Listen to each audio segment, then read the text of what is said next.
여러분, 하나님께서 우리에게 복음을 주신 이유가 있습니다. 왜 우리에게 성경을 주셨을까요? 아시다시피 17세기였던 1641년 종교개혁이 일어나기 전까지만 하더라도 성경은 사제들만 볼 수 있도록 누구에게도 허락되지 않는 접근하기 힘든 책이었습니다. 그런데 마틴 루터의 종교개혁으로 인하여서 그 독일어를 영어로, 또 영어를 많은 사람들이 알 수 있는 책으로 편찬하고 번역함으로 인하여서 성경이 모든 사람들에게 손에 들려지게 되었습니다. 약 40여 명의 집필자가 이 성경을 기록하였지만 어때요? 상황과 환경은 다 달랐지만 이 성경이, 이 저자가 대상하고 있는, 지향하고 있는 분이 바로 예수 그리스도이심을 우리는 알 수 있습니다. 약 2600년이라고 하는 이 긴 시간 동안 성경이 집필되었지만 성경은 소실되지 않았습니다. 불에 타는 어려움도 있었고 찢겨지는 고난의 역사도 대한민국 가운데 주어져 있지만 성경은 고스란히 우리 손에 지금 담겨 놓여 있는 것을 볼 수 있습니다. 이유가 뭘까요? 성경은 살아있는 하나님의 진리이기 때문입니다. 그래서 우리는 이 성경을 가리켜 복음이라고 합니다. 하나님은 이 말씀을 통하여 우리에게 계시하십니다. 그래서 우리에게 이 말씀을 주셨죠. 그러면 왜 주셨을까요? 하나님이 성경을 왜 주셨을까요? 이유는 간단합니다. 오늘 본문 한 장 앞으로요, 여러분. 가셔서 1장 15절을 보시면 예수님의 의도가 담겨져 있습니다. 사실 마태, 마가, 누가, 요한복음을 한마디로 요약해보라라고 한다면 저는 이 구절을 뽑아 드리고 싶습니다. 1장 15절을 보시면 예수님께서 이렇게 외치시죠. 복음을 믿으라 라고 말이죠. 무엇을요? 복음을요. 어떻게요? 믿으라 라고 예수님이 말씀하셨습니다. 그러면 우리는 예수님께서 이 땅에 오신 목적과 예수님이 무엇을 중요하게 여기고 이 시대를 살아가는 우리는 이 복음을 어떻게 대해야 하는지를 정확하게 알 수 있습니다. 간단하게요. 복음을 믿으라, 복음을 믿으라, 복음을 믿으라입니다.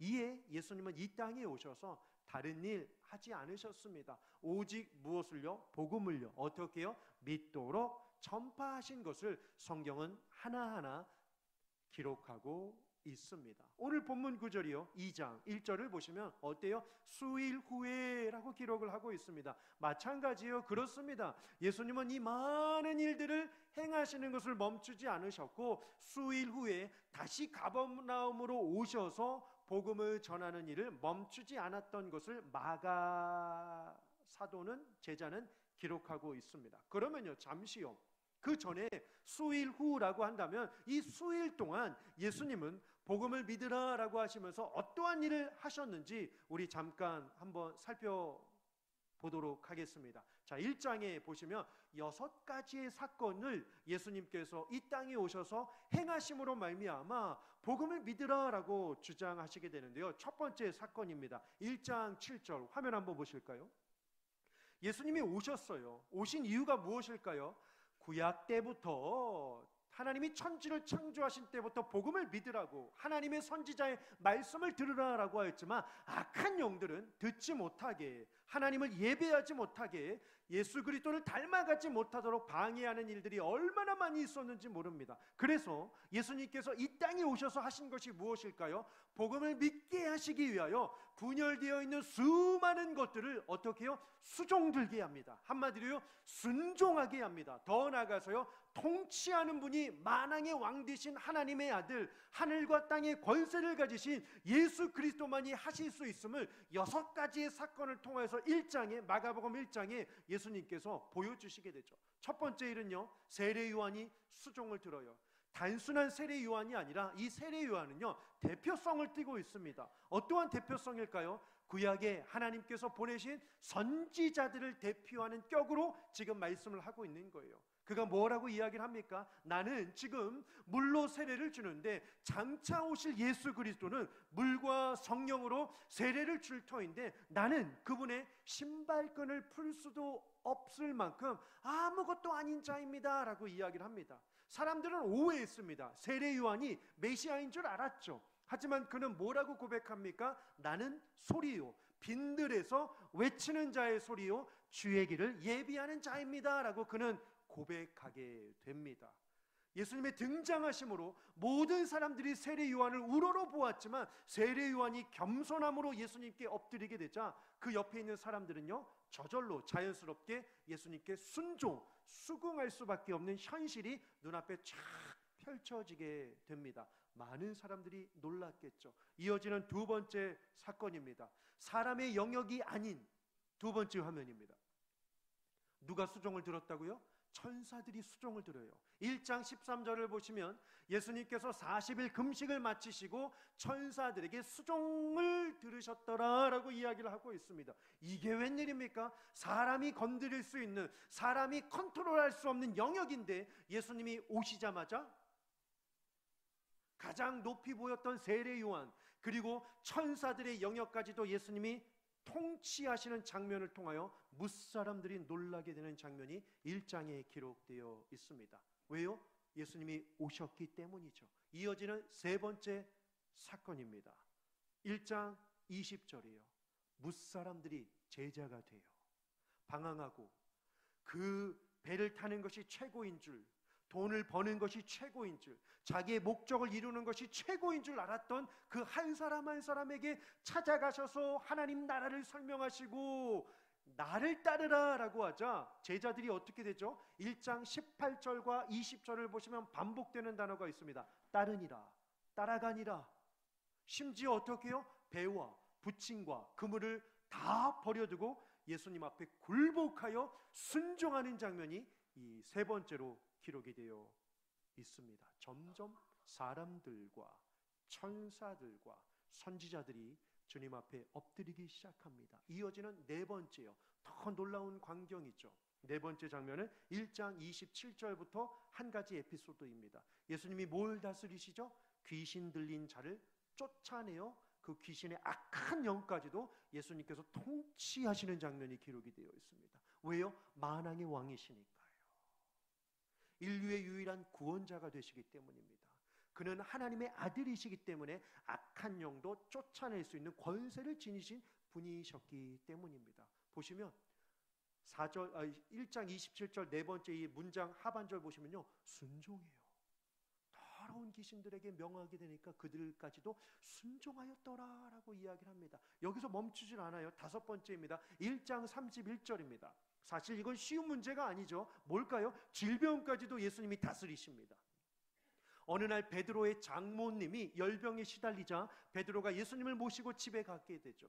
예수님께서 그의 장모의 손을 붙잡아 일으키시니 곧 열병이 떠난지라라고 하면서 예수님은 심지어 병마의 권세도 떠나가게 하시는 권세를 오심으로 인하여 세상 가운데 보여주시게 됩니다. 그런데 더 나아가서요, 여섯 번째입니다. 마지막이요. 여섯 번째요. 1장 42절이요.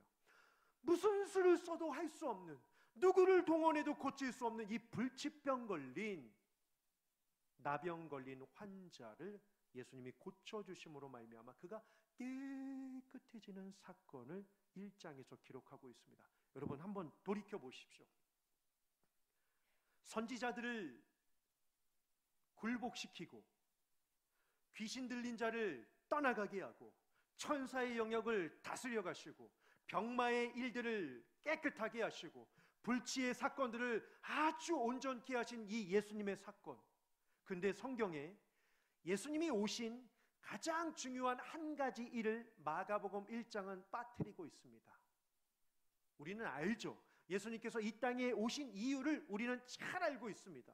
여러분, 예수님께서 이 땅에 왜 오셨습니까? 병을 고치기 위함일까요? 아니면 귀신을 쫓아내기 위함일까요? 물론 그것도 맞는 이야기죠.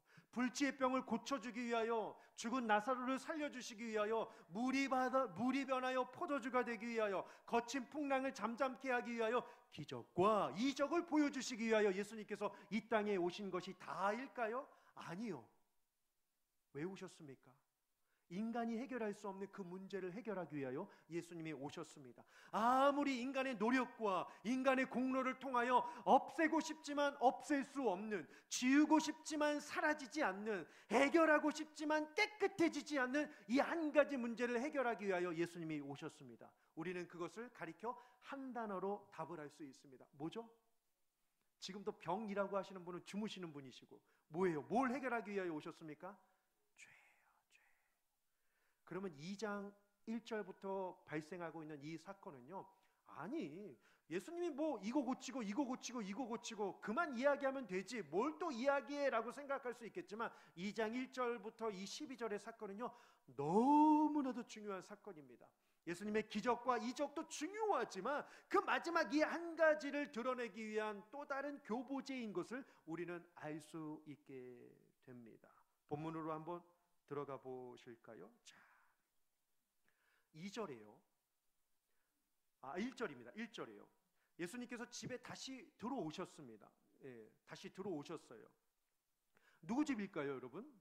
성경은 그래서 항상 보실 때 앞뒤 문맥을 잘 보셔야 됩니다. 1장 29절을 한번 보시면, 29절을 보시면 우리 화면에 성경 구절 안 띄워줘도 될 것 같아요. 1장 29절을 보시면 시몬과 안드레의 집에 예수님이 계셨던 것을 볼 수 있습니다. 다시 오셨으니 그 집으로 갔겠죠. 그러면서 2절에 그 집에 오셔서 예수님께서 뭘 하셨냐면요, 2절이에요. 중요한 걸 한번 찾아보실까요? 2절이에요. 물론 많은 사람들이 모였지만 2절 하반절에 예수님이 뭘 하시죠? 도를 말씀하시더니 라고 기록을 하고 있습니다. 예, 맞아요. 도를 말씀하고 계셨습니다. 오늘 이 중풍병자 사건은요 병행 구절이 있습니다. 마태복음 9장에 기록되어 있고 누가복음 5장에 기록되어 있습니다.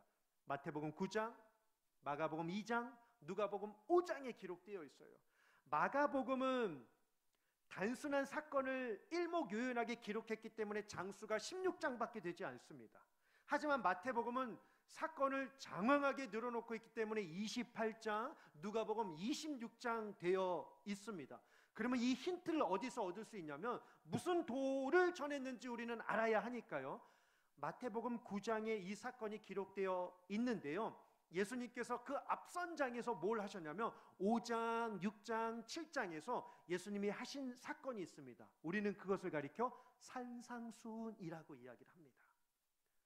예수께서 무리를 보시고 산 위에 올라가 앉으시니 제자들이 나아온지라 입을 열어 이르시되 심령이 가난한 자는 복이 있나니 애통하는 자는 복이 있나니 온유한 자는 복이 있나니 쭉 열거하시죠. 그러면서 5장과 6장과 7장에 산상수훈을 예수님께서 말씀을 하셔요. 그러면 오늘 이 2절에서 도를 말씀하셨다라고 하는 것은 산상수훈에 서서 하셨던 말씀들을 다시 한번 예수님께서 말씀으로 집안에 모인 사람들에게 전해주는 장면임을 우리는 충분히 추론해 볼 수 있겠죠. 자, 그러면요, 물론 이 시간에 산상수훈의 내용을 다 살펴볼 수는 없지만 제가 화면 하나에 한번 정리해 보았습니다. 화면 한번 보실까요? 3장으로 산상수훈이 되어 있어요. 5장을 보시면 아시다시피 팔복이 이어지고 난 뒤에 그래서 우리를 어떻게 살라고 하시죠? 세상의 소금과 빛으로 살라라고 이야기를 합니다. 하지만 그 삶이 쉽지 않아요. 왜요? 유혹이 많으니까요. 그 유혹, 대표적인 유혹 6가지를 이야기를 하고 있습니다. 살가니, 맹보원, 첫 단어예요. 살가니, 맹보원 하지 말라라고 예수님께서 6가지를 금하시면서 6장으로 넘어오시면서 6가지는 그래도 해야 된다라고 하면서 성품에 대한 이야기를 하셔요. 구기, 용, 금, 보의. 앞단어만 제가 그냥 읽어드린 거예요. 구제하고 기도하고 용서하고 금식하고 보물을 하늘에 쌓고 먼저 그의 나라와 그의 의를 구하라 라고 6가지 하지 말라와 6가지 마음에 두라라고 하시면서 예수님께서 설교를 하시죠. 그러면서 이 세상을 살아보면 사람과 맞닥뜨릴 수밖에 없지만 7장으로 넘어가시면서 우리는 기도하는 사람이니까요, 입술을 어떻게 지키라고 합니까? 비판하지 말고 구하고 찾고 두드리는 삶으로 살라라고 예수님께서 가르쳐 주시게 되죠. 그러면서 이 안에 뭐가 있죠? 기독교의 황금률이 담겨 있어요. 7장 11절이에요. 누구든지 남에게 대접을 받고자 하는 자는 남을 먼저 대접하라 라고 하시면서 예수님의 황금률이 이 안에 담겨져 있습니다. 물론 그 길이 쉽지만은 않지만, 좁은 길이지만 분명한 열매가 있을 것이고, 주초를 반석 위에 세운 그 집이 되어서 지혜로운 삶을 살라라고 말씀하시는 교훈의 내용이 산상수훈의 말씀입니다. 이 말씀을 예수님께서 하고 계셨던 거죠. 그 말씀을 하시던 가운데 갑자기 쿵쾅쿵쾅 소리가 들리기 시작합니다. 오늘 보면 3절입니다. 어떠한 내용이죠? 4명의 친구가 한 중풍병자 친구를 데리고 예수님이 계신 집에 오게 되죠. 2절과 4절처럼 사람이 정말 많았습니다. 들어가기란, 예수님 앞에 가기란 불가능한 상황 아니었겠습니까? 그런데 친구들은요, 이 돌발 행동을 감행하게 됩니다. 데리고 가서 지붕에 올라가서 예수님 앞에 이 친구를 데려오게 되죠.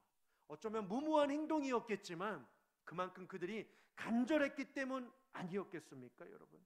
그리고 또 언제 예수님이 이 가버나움을 떠나서 다시 오실지 모르기 때문에 이들은 이 수고를 감행하게 됩니다. 그런데 한번 생각해 보십시오, 여러분. 서로 지금 몇 명이죠? 친구 넷과 누워있는 중풍병자 친구입니다. 5명이 모여 있습니다. 그러면요, 여러분 어떠십니까? 서로 의견을 조율하는 게 쉬웠을까요? 서로 의견을 조율하는 거요. 한번 상상해 보십시오. 갔는데요, 사람들이 인산인해를 이루고 있습니다. 그러면 한 사람이, 야, 여기까지 온 것도 우리 수고했다. 그냥 침상을 여기다 놓고 저 예수가 마치고 나오면 이 친구 보지 않겠냐, 그냥 여기까지만 하자라고 이야기하는 친구가 있지 않았겠습니까? 또 어떤 이는요, 사람 많은데 들어가기는 틀렸어, 내일 오자, 포기하자고 하는 친구도 있지 않았겠습니까? 물론 우여곡절 끝에 올라가긴 했지만, 그런데 올라갔는데 어떻게 해요? 들어갈 수 있는 방법이 없으니까요, 뾰족한 수가 없으니까 그만두자 했을 것입니다. 하지만 또 그래도 이렇게 하자라고 하면서 구멍을 뚫죠. 지붕을 뚫습니다. 침상을 내려야 하니까요, 여러분 위 보시면 저 전등 가로로 5개, 세로로 5개 정도는 뚫어야 침대가 내려오고 할 수 있을 만큼 결코 쉬운 일은 아니었습니다. 그것도 중동의 태양볕에 이게 가능한 일이겠습니까? 뚫는 것도 쉽지 않고, 만약에 뚫다가요, 지붕이 만약에 그 하나가 떨어져서 앉아있는 사람의 머리에 떨어지게 되면, 만약에 그 사람이 죽게 되면 그 과실치사나 그러한 일들은 누가 감당하겠느냐라고 이야기를 하면서 하지 말자, 불가능하다, 어렵다, 그만하자라고 포기할 수 있을 만큼 부정적인 이야기들이 난무할 수밖에 없는 상황 아니었겠습니까? 예. 그런데요, 이 모든 것들을 뒤로하고 오늘 이 서사의 모든 초점이요, 그 사람들의 이야기나 분위기에 휩쓸려 가지 않고 마가 제자는요, 누구에게로 포커스를 두게 되냐면요, 예수님께 포커스를 두게 됩니다. 5절 한번 보실까요? 예수님께서 그들의 뭘 보시죠? 믿음을 보시고입니다. 그들의 믿음을 보셨다라고 하는 사실입니다. 그러면 다시 말해 그들의 행동은 뭘까요? 예수님의 복음을 믿지 않고서는 도저히 할 수 없는 행동이었음을 성경은 말씀하고 있는 것입니다. 그러면 충분히 상상이 되시죠? 지금 이 내 친구와 이 중풍병자에게 가장 필요한 것은 무엇이었을까요? 단순한 병고침이 아니었습니다. 어떻게 해서라든지 내 친구가 복음을 듣고 이 땅에서는 육신의 이러한 연약함으로 살고 있지만 하나님 주신 저 복음의 나라를 믿고 바라보며 나아감을 통하여서 영원한 하나님 나라에서 영생 복락을 믿는 것이 이 친구에게 줄 수 있는 최고의 선물임을 알았기 때문에 그들은 위험과 어려움을 무릅쓰고서라도 이 중풍병자 이 친구를 예수님께로 인도했던 것입니다. 그렇습니다. 뭘까요? 결국 믿음의 일들을 통하여서 이루어졌던 것을 볼 수 있습니다. 사실 반대로요, 시선을 한번 잠깐 옮겨서요, 이 4명과 이 중풍병자는 그 믿음으로 말미암아 믿음이 필요했기 때문에 그러한 위험을 감수했겠지만, 다시요 화면을 잠깐 옮기셔서요, 그 방 안에 있었던 사람들은 어떠한 사람들이었을까요? 왜 그들이 모였나요? 왜 그들이 집에 찾아왔을까요? 솔직히 저는 도를 듣기 위하여 찾아왔다라고 감히 생각되지는 않습니다. 뭘 기다렸을까요? 기적을 기다렸겠죠. 이적을 기다렸겠죠. 오늘도 놀라운 일을 저 예수가 하지 않았을까라고 하면서 누군가는 비판의 시각으로, 누군가는 기대하는 마음으로, 누군가는 두려운 반 혹은 다양한 마음으로 그 집에 모이지 않았겠습니까? 네. 그런데 그들이 그러한 일들을 보고 싶었는데 도만 전하는 예수님을 바라보면서 오히려 실망한 채 앉아 있었을 것입니다. 그런데 예수님은 아셨죠. 왜요? 분명한 가르침, 진정한 가르침이란 무엇입니까? 그저 기적을 통하여 믿는 것이 아니라 복음을 통하여 믿는 것이 중요하기 때문에 예수님은 말씀을 전해 주시게 된 것입니다. 그래서 말씀을 가르치고 말씀을 전하고 말씀을 설득하는 일은 물론 많은 인내가 필요하고 당장 극적인 결과가 나타나지는 않지만 실은 가장 빠른 길이 복음을 전하는 것이기 때문에 예수님은 복음을 전하게 된 것입니다. 오늘 우리도 마찬가지예요, 여러분. 믿음 생활은요, 뭘까요? 감성적인 음악이 좋다고 믿음이 자라는 것이 아닙니다. 시설들이 잘 되어져 있다라고 좋은 교회가 아닙니다. 진짜 신앙은요, 내가 복음으로 여기고 이 복음이 내 인생 가운데 가장 중요한 것을 여기며 살아가게 될 때 우리의 신앙, 우리의 믿음은 자라게 되어지는 줄 믿습니다. 여러분, 신비적인 요소 중요하지 않아요. 물론 기적이 일어나고 변화와 어떠한 이적이 일어나는 것 중요하지만 정말로 중요한 것은요, 복음의 본질을 귀하게 여기며 살아가시는 저와 여러분들이 되시기를 주님의 이름으로 축원합니다. 분위기가 느슨해질 쯤 예수님께서 당황해 하면서 내려오는 중풍병자를 향하여 5절에 이렇게 말씀하십니다. 5절 한번 보실까요? 예수께서 그들의 믿음을 보시고 중풍병자에게 이르시되 뭐라고 하시죠? 작은 자여, 내 병 고침입니까? 아니에요. 뭐라고 하시죠? 뜬금없이 죄사함을 받았다라고 이야기를 하십니다. 치유 선언 대신에 죄를 사하는 사죄 선언을 하신 거죠. 파격적인 그들의 믿음에 파격적인 자기 계시로 예수님께서 응답하신 것입니다. 여러분, 그렇습니다. 예수님은 이 땅에 천사들의 영역이나 병적인 영역이나 사람의 영역을 단순히 통치하러 오신 것이 아닙니다. 예수님은 이 땅에 복음을 증거하고 메시아로서 죄 용서를 선포하기 위하여 이 땅에 오셨음을 늘 잊지 않고 사시는 저와 여러분들이 되시기를 주님의 이름으로 축원합니다. 그것을 우리가 믿는 거죠. 복음을 믿으라. 그 복음이 뭘까요? 모든 믿는 자에게 구원을 주시는 하나님의 능력이 바로 복음인 것입니다. 우리는 그 복음을 믿어야 돼요. 그런데 안타깝게도요, 6절과 7절을 한번 보실까요? 복음을 믿지 않고 불신하면서 예수님을 온전치 못하게 쳐다보고 있는 대상들이 기록되어 있습니다. 6절과 7절 누구입니까? 여러분, 가슴 아프지 않습니까? 서기관들이라고요.